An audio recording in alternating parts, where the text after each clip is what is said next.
Hello to my beautiful soul family, কেমন আছো তোমরা সবাই? হ্যাঁ, আমি জানি যে এক্স্যাক্টলি আমার ভিডিওটা অনেক সময়ের পরে আসছে, আর কোথাও না কোথাও এটা আমার নলেজ, আমার কি বলবো, পয়েন্ট অফ ভিউ, যেগুলো তোমরা আমার ভিডিওজে শুনতে পাও, আর যাতে তোমাদেরও লাইফে কোনো না কোনো পথে কোনো না কোনো সময় যদি একটু হলেও তোমাদের হেল্প হয়, তাহলেই আমি খুব বেশি খুশি হব। তো চলো আর বেশি ডিলে না করে আজকের ভিডিওটা স্টার্ট করা যাক। আজকে যে ইনফরমেশনটা হচ্ছে সেইটা হচ্ছে যে অ্যাওয়ারনেস।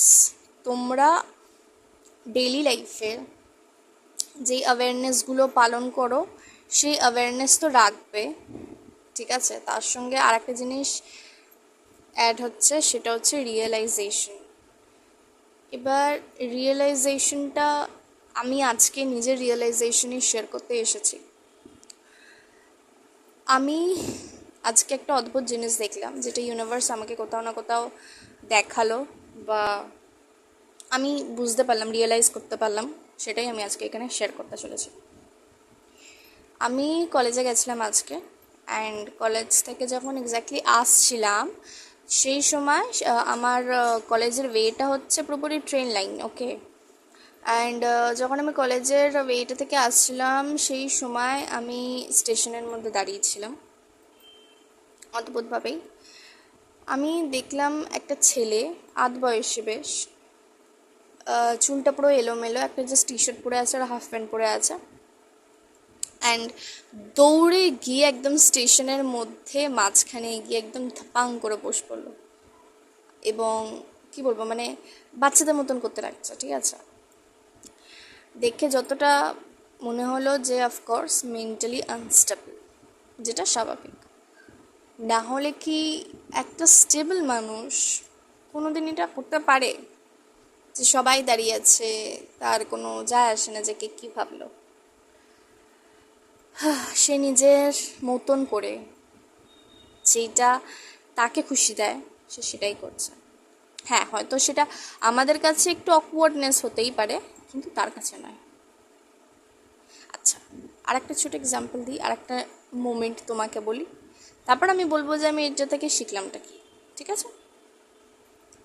নেক্সট হচ্ছে, আমি যখন ট্রেনের মধ্যে অলরেডি উঠে গেছিলাম, ট্রেনের যথেষ্ট ভিড় ছিল, এবং ট্রেনের মধ্যে ওঠার পরে আমি দেখলাম যে অনেকেই মানে ওখানে বসেছিল, মানে ট্রেনের সামনে অনেকে তো বসে থাকে, রাইট। তো তার মধ্যে একজন ছিলেন, সে ট্রান্সজেন্ডার ছিলেন, যাকে মাসি পিসি আমরা বলি আর কি। তো সুন্দরভাবে সে শাড়িটারি পরে আর কি ওই সবার সঙ্গে কথা বলছিলেন, নিচের মধ্যে বসেছিলেন, এবং অদ্ভুতভাবে সে নিজের গান করে যাচ্ছিলেন, ঠিক আছে। সে কিন্তু কারোর থেকে কোনো পয়সা টয়সা কিছু চায়নি, ওকে। সে অদ্ভুতভাবে নিজে গান করে যাচ্ছিলেন, হাসি ঠাট্টা কত কিছুই না করছিলেন, এবং সামনেই একজন যাত্রী ছিলেন। সেই যাত্রীকে দেখে সে ইন্ডিকেট করে বলে, ও বোন ও বোন বলে উনি ডাকতে থাকে। তো অনেকে তার দিকে তাকায়, ভাবছে যে কাকে ডাকছে। তো এবার যাকে ডাকছে তার পাশে একজন ছিল মাস্ক পরে, তাকে বললো যে ও বোন তুমি ওই পাশের বোনটাকে ডেকে দাও। তো যথারীতিভাবে সে নিজের পাশের বোনটাকে ডাকলো, এবং যেটা জানা গেল সেটা হচ্ছে যে উনার মানে পাশের বোনটা আর কি, যাকে উনি ডাকছিলেন, সে আইফোন ইউজ করে। এবার সেটা আমরা জানতাম না, কারণ যথারীতিভাবেই সবাই ব্যস্ত লাইফে নিজে কিভাবে তাড়াতাড়ি বাড়ি পৌঁছাবো সেটাই একটা ফোকাস ছিল। তো সে জিজ্ঞেস করে, মানে যে নাকি মাসি পিসি, সে জিজ্ঞেস করে যে তোমার ফোনটা কত দাম নিল। তো উনি আই গেস 1 লাখ সামথিং বলেছেন, এবং অদ্ভুতভাবে সে উঠে দাঁড়ায়, উঠে দাঁড়িয়ে বলে তোমার ফোনটা কিন্তু সত্যিই খুব সুন্দর। এবং তার আশেপাশে যারা মহিলা ছিল এই ট্রান্সজেন্ডারের সঙ্গে, তাদেরকে বলতে থাকে যে একদিন আমি এই ফোনটা কিনবো, এটার জন্য তো অবশ্যই খুব খাটতে হয়, তার ফটোটা খুব সুন্দর আসে, এবং এই ফটোগুলো থেকে খুব সুন্দর মেমোরিজ ক্রিয়েট করা যায়। এর জন্য হয়তো যতটুকু খাটতে হবে, কিন্তু আমিও একদিন করব। তো হালকাভাবে সে অমনিভাবেই আর কি গল্প করছিলেন, এবং এটা আমি খুবভাবে অবজার্ভ করি আর কি। এবার আমি কী শিখলাম, তোমরা কি একটা জিনিস নোটিস করেছো খুবভাবে, যে আমাদের ডেলি লাইফে, লাইক ডেলি লাইফে, এই যে সকালবেলা যাদের অফিস থাকে তাদেরকে রেডি বেডি হয়ে অফিসে যাওয়া, ঠিক আছে, কাজ করা, তারপর আবার নাইটে ফিরে আসা। তারপরে যাদের নাকি স্কুল কলেজ থাকে, যেমন আমরা আমরা যথারীতিভাবে কলেজে যাই, যদি কলেজে ইনকেস না যাই তাহলে পরীক্ষা হলে পরীক্ষা দিতে যাই, তারপর আবার চলে আসি এবং ওটাকে কন্টিনিউ করি, তারপর আসি, এসে খেয়ে দিয়ে ঘুমাই, আবার পড়তে বসি, কিছু ঘরের কাজ থাকলে কাজ করি। তো মেনলি আমার পারপাসটা হচ্ছে বলা যে আমরা জাস্ট একটা সাইকেলের ভেতরে চলছি, রাইট? কিন্তু অদ্ভুতভাবে যদি আমরা এই সাইকেলটাকে কোনোভাবে ব্রেক করতে চাই, তাহলেই কিন্তু আমরা একটু আলাদা হয়ে যাই এই সোসাইটির থেকে, সোসাইটির নজরের থেকে।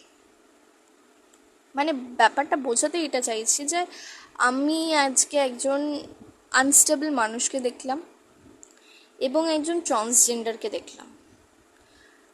দুজনের ক্ষেত্রেই সোসাইটি কিন্তু ওদেরকে মেনে নেবে না as a stable, as a সোসাইটিতে, সো কল্ড সোসাইটিতে স্ট্যান্ড বাই, বা কি বলবো ওটাকে, একটা নামি দামি মানুষ বা একটা সাধারণ নর্মাল মানুষ হিসাবেও কিন্তু তারা মেনে নেয় না। কারণ কেন জানো? কারণ তারা এখানে যেই সাইকেলটা আছে না, সেই সাইকেলের মধ্যে কিন্তু তারা চলে না।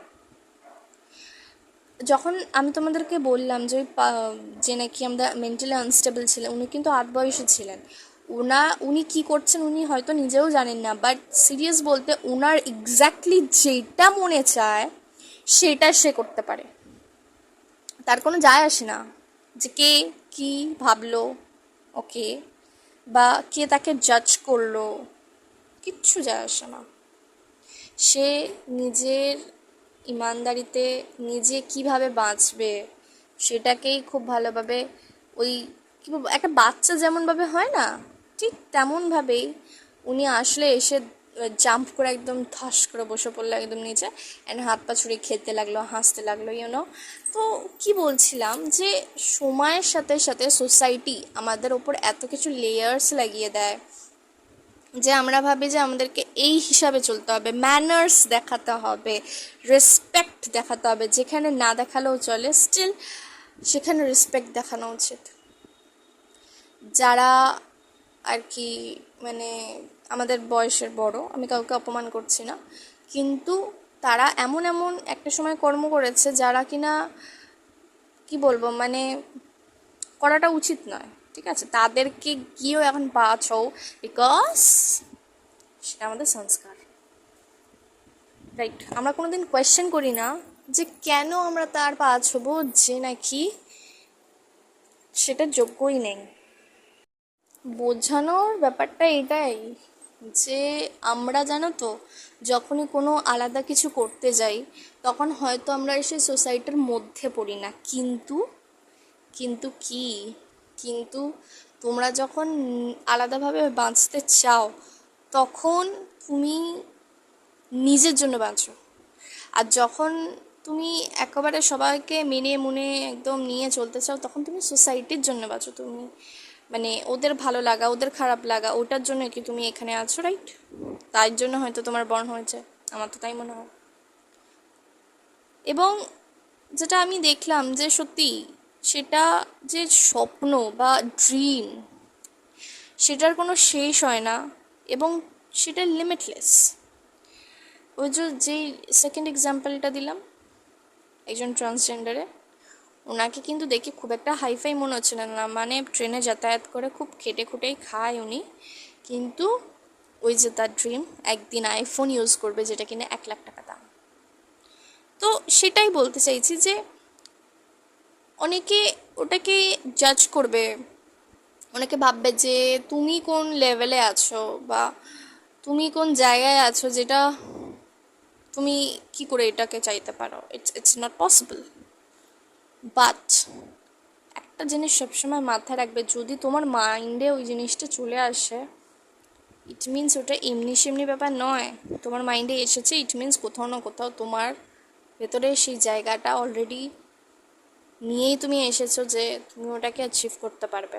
সেটা যে কোনো ড্রিমস হোক, নিজের লাইফকে বেস্ট ওয়েতে আনা হোক, বা কোনো রুলস রেগুলেশনকে ভাঙা হোক, ইউনো। তো নিজের লাইফটাকে নিজের মতন বাঁচো, নিজের মতন। জানি জানি যে অনেক সময় মনে হবে যে এটা কি করে পসিবল, আমি কি এটা একটু দেখি কতটা কি হয় আর কি। একটা জিনিস সবসময় মনে করবে যে universe is always with you. Divine timing বলে একটা টাইমিং হয় যেখানে ডিভাইন তোমাকে সব কিছু দিয়ে প্রোভাইড করে দেবে যে তুমি এবার অ্যাচিভ করতে পারবে, বাট তোমাকে সেই রিজনটা নিজের মধ্যে রেখে দিতে হবে, সেই সিডটাকে গ্রো করতে হবে তোমার নিজের মধ্যেই। ওটাকে কি বলবো, দাবিয়ে রাখলে হবে না, ওটাকে গ্রো করতে দিতে হবে।